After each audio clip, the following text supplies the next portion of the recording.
কি করে যে বলি না ভাইয়া আমি মানে থাম।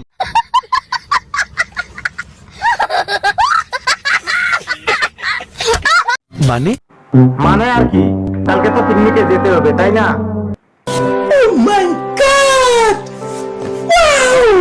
তালাক না হইলে দুনিয়াতে টেকা খুব কঠিন। হ্যাঁ কথাটা সত্য, একদম ঠিক বলেছেন ভাই আপনি। মন থেকে বলছি তো। হ্যাঁ বাবা, কতবার বলবো যে মন থেকেই বলছি।